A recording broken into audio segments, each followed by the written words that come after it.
This is part 3 of the lecture on imaging the paranasal sinuses. We finished up with our anatomy and our modalities and our normal variants, and it's time to get into the pathology.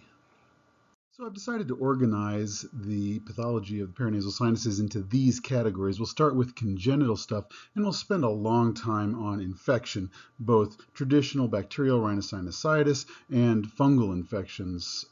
We'll talk a little bit about other things that can go wrong, like enlarged sinuses and nasal masses, and we'll conclude with a discussion of fibroosseous lesions. This is an example of the most common congenital anomaly that we encounter in the paranasal sinuses. Notice how wide the choana is on the normal side here. If you wanted to go from the nasal cavity anteriorly into the nasal pharynx back here, past the posterior margin of the septum, you'd have no trouble walking through this wide gap right here. But on the affected side, notice how the base of the pterygoids is medialized and the septum is displaced laterally. This results in narrowing of the choana, and you can even see that there are some secretions and mucosal thickening that have backed up around this stenosis. So this is choanal atresia causing narrowing of the choana between the nasal cavity and the nasopharynx. Notice how important it is that the pterygoid is displaced, the pterygoid plates are displaced medially and the base of the pterygoid is displaced medially. It's not just the septum that is displaced. Now, I've shown you a very pretty picture here. This is an idealized form of the CT in this diagnosis. Usually, when you get a CT for this diagnosis, it looks more like this. This is the age range that we're usually diagnosing choanal atresia in. This is an example of a bilateral choanal atresia. You can see that the plates have been medialized bilaterally, and there's some thickening of the posterior septum so that there's bilateral narrowing of the choana. This is a much more dangerous situation for the child because they can't decide to breathe out one side of their nose while the other one is obstructed.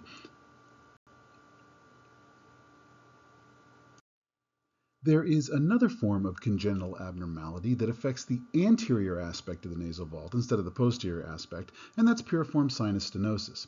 You can see here that the ethmoid bones have been medialized and collapsed into the septum in this anterior superior part of the nasal cavity, also called the superior nasal valve. This is an important area for airflow, even if there is airway around that. This is still important for airflow and is thus often symptomatic. Here's just another example of piriform sinus stenosis showing the medialization of the ethmoid bones and the collapse of the airway on either side of the septum.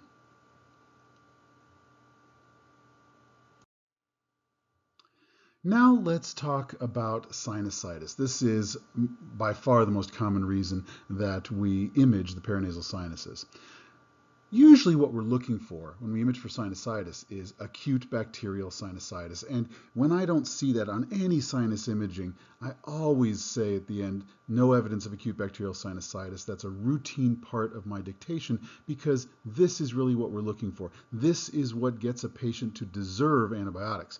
Plenty of these patients will go on antibiotics anyway, but these are the patients who deserve antibiotics, the ones who have acute bacterial sinusitis. There are other forms of sinusitis, allergic sinusitis, viral sinusitis. Chronic sinusitis is sort of a grab bag. Any of the above that occur repeatedly can result in chronic sinusitis. And then there's fungal sinusitis, and we will go into that topic in much more detail. The key take-home point about acute bacterial sinusitis is fluid levels. If you see layering fluid within a paranasal sinus, that is indicative of acute bacterial sinusitis. Some people like to hedge about this and say, could represent in the right clinical context. If you see fluid in a paranasal sinus, you should say acute bacterial sinusitis, and that patient should go on antibiotics. Now, you have to be careful that what you're looking at is truly a fluid level. It has to be perfectly horizontal with a small meniscus lip on either side. These are perfect examples of what you want. It's horizontal through the middle and just a little lip up on either side. This is acute bacterial sinusitis. I want to point out two things about this patient. One, there's not a lot of mucosal disease in the rest of the sinus. You don't need circumferential mucosal disease to make a diagnosis of acute bacterial sinusitis. The other thing is that there's no froth, right? Frothy fluid is great when you see it. It's really a strong indicator of acute bacterial sinusitis. Lovely, wonderful, talk about it. Even if there's no froth on your fluid, it is still indicative of acute bacterial sinusitis. You have to be careful though, because some things that look a little like acute bacterial sinusitis aren't quite right. On this side, this is a horizontal line. Because of the froth here, you don't really see the meniscus lip, and there's some mucosal thickening complicating things, but that's a horizontal line, and that's an acute bacterial sinusitis. Look at this one. At first glance, you might be tempted to say, this is another acute bacterial sinusitis on this side. But this line is not horizontal. It's almost horizontal, but you can't almost follow the laws of physics. You have to be perfectly horizontal relative to the direction of gravity, right? This is a supine patient. Gravity goes in this direction. You have to be perfectly horizontal. If it helps, draw a line with your pax and make sure that there's no rastering in the line, and you'll know that that's a horizontal line to compare to. Right? Also, these small locules of gas underneath, that does not happen with liquids. That gas would bubble up to the top if this were a liquid. This is just retained mucus. That retained mucus will often be reticulated and will look a lot like froth. Don't be confused. It's really the fluid line that allows you to make the diagnosis of acute bacterial sinusitis.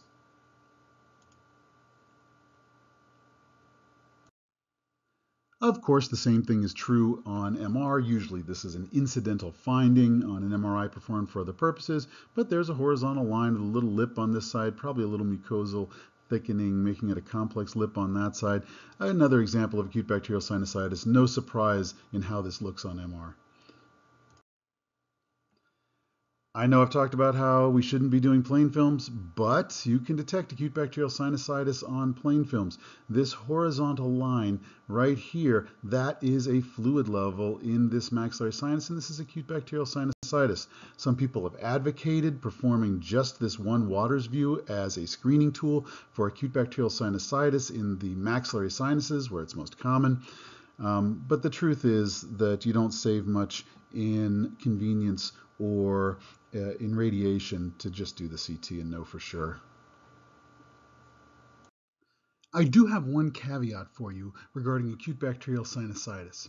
Intubated patients can have fluid levels in their paranasal sinuses. They can have fluid in their mastoid air cells. This is from entrapped secretions that are stopped up behind the tubes. It can be from a nasogastric tube. It can be from an endotracheal tube. It can be intraoral. It can be intranasal. Intubated patients can have fluid levels that mimic acute bacterial sinusitis. So be careful of assigning these patients acute bacterial sinusitis. These are usually hospitalized patients, but be wary of this mimic.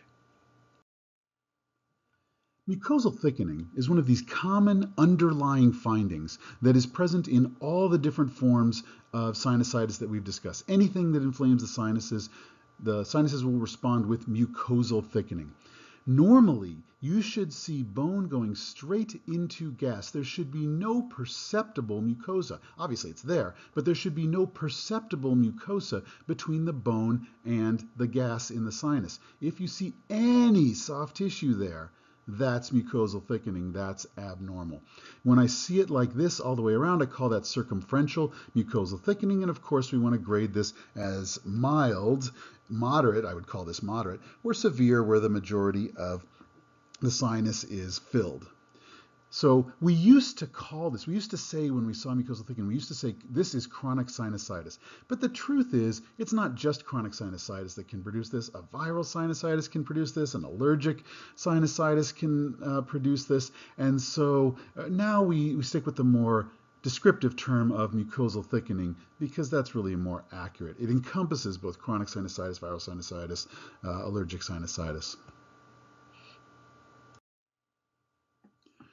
One of the findings that is strongly indicative of chronic sinusitis is osteoneogenesis. What this looks like is thickening of the walls of the sinus. Normally, the walls of the paranasal sinuses are pencil-line thin. Look at this is a normal wall. Look how much the wall here has thickened. This is osteoneogenesis, and it is the result of chronic inflammation. This is the bone's response to chronic inflammation. So when you see this, even in the absence of mucosal thickening or fluid level, you know that this patient has had chronic sinusitis at some point that has caused the osteoneogenesis. When you are evaluating patients with rhinosinusitis, it's important to look for some very specific things, and we're going to run through odontogenic sinusitis, the middle meatus syndrome, silent sinus syndrome, septal abscess, and retromaxillary extension of infection. This should be on your checklist on every single exam. Whenever you see an infection in the head and neck, look to the teeth. The teeth are so frequently responsible. Sinusitis is no exception. Have a look at this molar tooth and the large apical abscess that has formed around the tooth roots. You can see that it is remodeling the surrounding bone. If we take a slightly more superior cut, we can see that that apical abscess has actually eroded all the way through the bone, and there is now a communication between the maxillary sinus and the apical abscess. So all of this mucosal disease that we're seeing in the maxillary sinus is actually coming from that tooth. It's sometimes even easier to see it in the coronal plane where you can see the apical abscess and you can see that gap in the bone that is responsible for the sinusitis.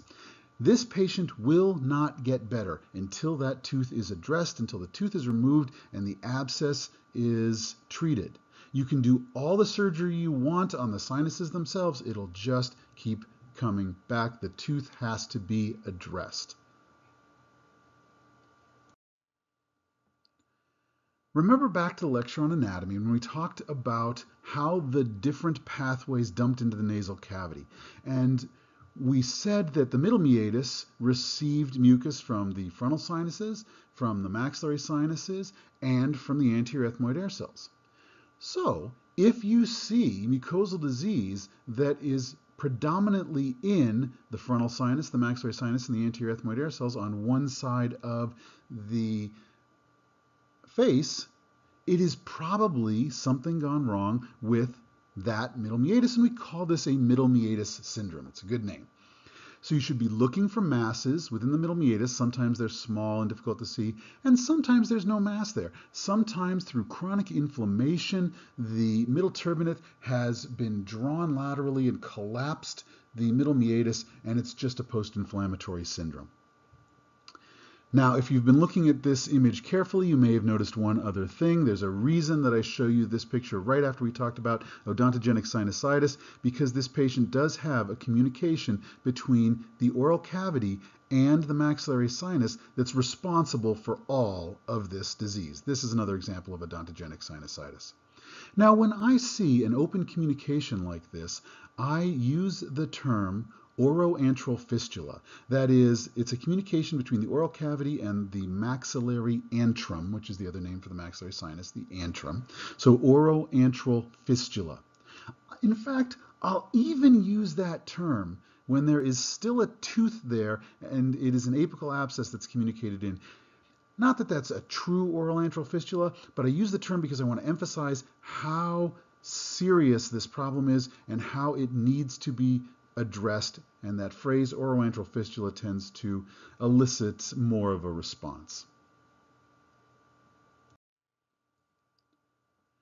Any air cell that undergoes chronic inflammation will begin to collapse. The walls will begin to be drawn in. Here is a maxillary sinus that has undergone chronic inflammation, and you can see that in addition to the thickening of the wall, the osteoneogenesis, this wall has been drawn inward. You can see that the medial wall has been drawn inward, and especially you can see that the orbital floor, the roof of the maxillary sinus, the orbital floor, has been drawn down. Now this is particularly important because now we've artificially increased the volume of the orbit. This globe is going to fall back and the patient is going to have enophthalmos, right, and double vision. This whole thing has a name. It's the silent sinus syndrome. Chronic sinusitis causing retraction of the orbital floor, resulting in enophthalmos and diplopia. That is the silent sinus syndrome. Septal abscess is a surgical emergency. You have to be looking for septal abscess, and it can be very subtle. The reason is that there's not a lot of fat in the vicinity to show the inflammation that we're used to looking for to clue us in that we're dealing with an abscess. What you've got to look for is thickening of the anterior septum. It's almost always the cartilaginous portion. Thickening of the anterior septum with some surrounding enhancement. Usually this is in the setting of other problems, other infections. Often patients who use drugs of abuse will end up with a septal abscess. So in those cases, particularly look for this diagnosis. But remember, this is a surgical emergency and you have to be on the lookout for a septal abscess. It is critical to analyze the retromaxillary fat pad on every sinusitis case. The retromaxillary fat pad sits right here. It's right behind the posterior wall of the maxillary sinus. There's our retromaxillary fat pad, and this is its normal appearance. There's a couple of vessels running through, but for the most part, it's pristine fat up adjacent to these muscles of mastication. Right? That's what we want to see.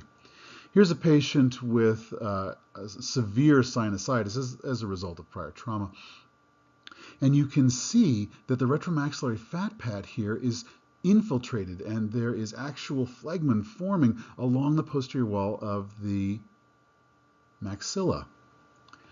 You can also see that there is some anaerobic infection in the face. This is a critical finding.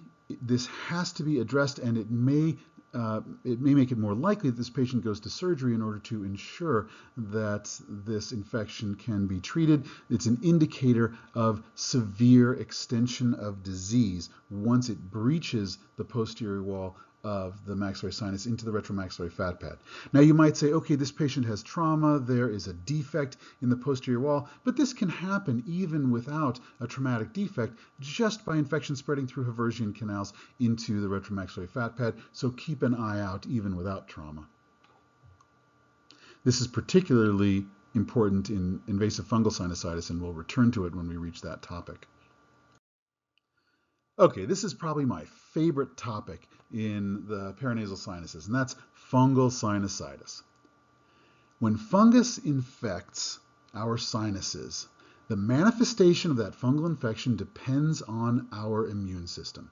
There are three different forms of fungal sinusitis. There is invasive fungal sinusitis, which occurs in immunocompromised patients. There is allergic fungal sinusitis, which occurs in hyperimmune or atopic patients.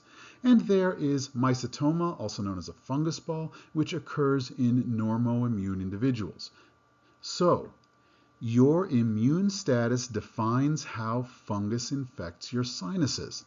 Now, some people are saying, wait a minute, there's two kinds of invasive fungal sinusitis. There's an acute invasive fungal sinusitis, and there's a chronic invasive fungal sinusitis. And that's true, but that ruins my mojo to have this nice 3x3 going here. Also, chronic invasive fungal sinusitis is relatively rare. We're almost always concerned about acute invasive fungal sinusitis. There are some shared features across the three different forms of fungal sinusitis. They all have dense secretions. That is, the superinfection with fungus causes increased density within the secretions of the paranasal sinuses. The other thing we see is signal dropout on T2-weighted images on MRI, and I'll show examples of that. So what does invasive fungal sinusitis look like on imaging? It looks like an aggressive tumor. In fact, it is very difficult to distinguish an aggressive paranasal sinus tumor with invasion of surrounding structures from invasive fungal sinusitis. This is mass-like. It has invaded through the fat of the orbit and now abuts the globe. Very aggressive appearance and a very aggressive clinical course too. Invasive fungal sinusitis has an extremely high mortality, 50% in some studies. So it is treated very, very aggressively with surgical debridement, and even with the best of care, these patients often succumb to this disease. Another critical imaging finding for invasive fungal sinus is mucosal devascularization. So I'm showing both the CT and the MR here so that it's very clear where the bone is in these sphenoid sinuses. You can see it on the MR if you look closely, but it's easier on the CT. Now there should be mucosa surrounding all of these bony structures, and there should be enhancement on the MRI that corresponds to that mucosa. There's certainly enhancement of all the other mucosal surfaces.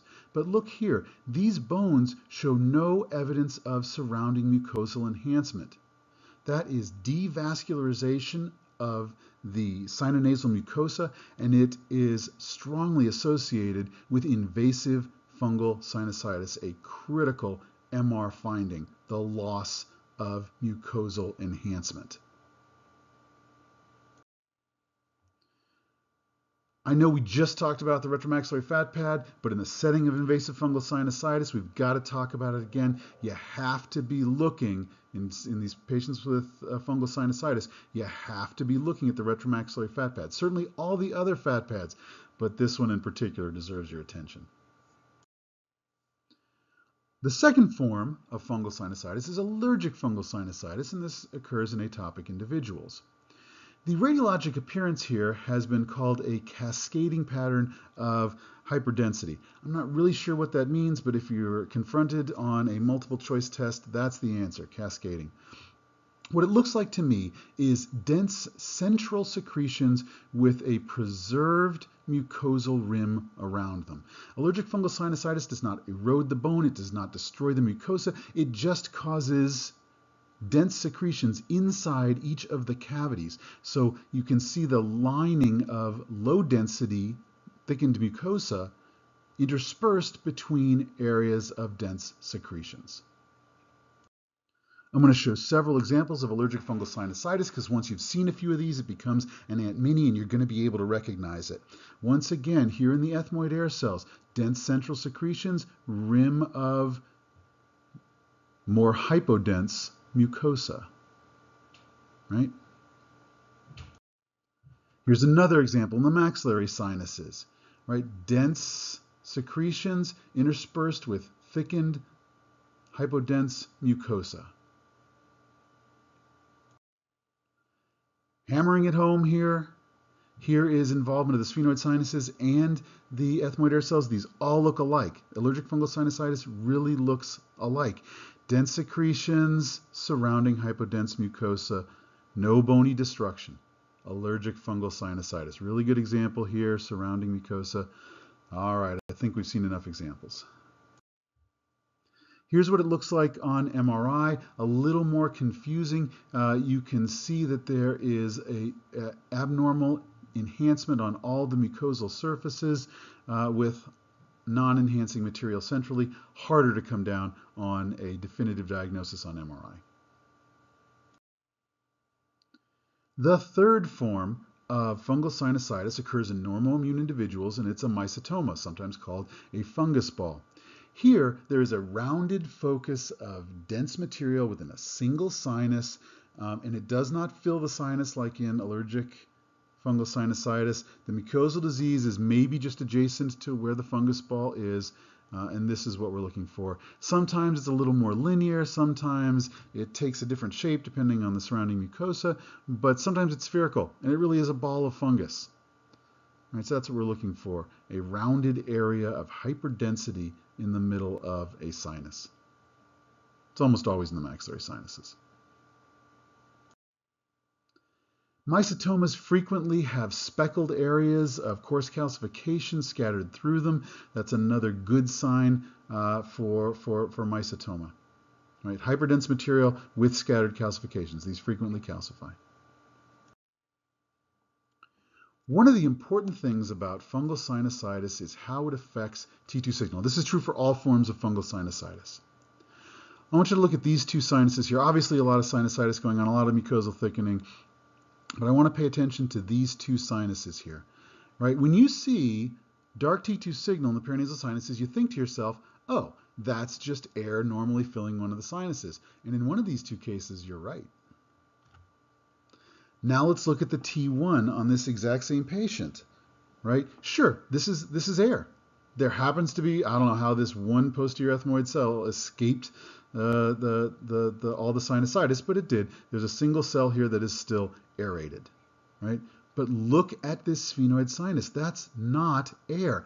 That is fungal sinusitis with an enhancing mucosal rim around it and a non-enhancing central material. You can have complete dropout of T2 signal. It'll look just like gas when it's actually fungal sinusitis. The T1, thankfully, will clue you in. You'll be able to see that it is not completely black on a T1. This is a characteristic finding in all forms of fungal sinusitis. It doesn't have to be there, but when it is, you can be sure that it's fungal disease. One quick thing to remember, chronic inspissated secretions can look just like fungal sinusitis on all modalities. It's a real fooler. We see this in cystic fibrosis all the time. So it's hard to be completely confident about the diagnosis of fungal sinusitis. Invasive fungal sinusitis can look just like a tumor, and allergic fungal sinusitis can look just like chronic inspissated secretions. That concludes our discussion of infection in the paranasal sinuses, and with it, part 3 of this lecture.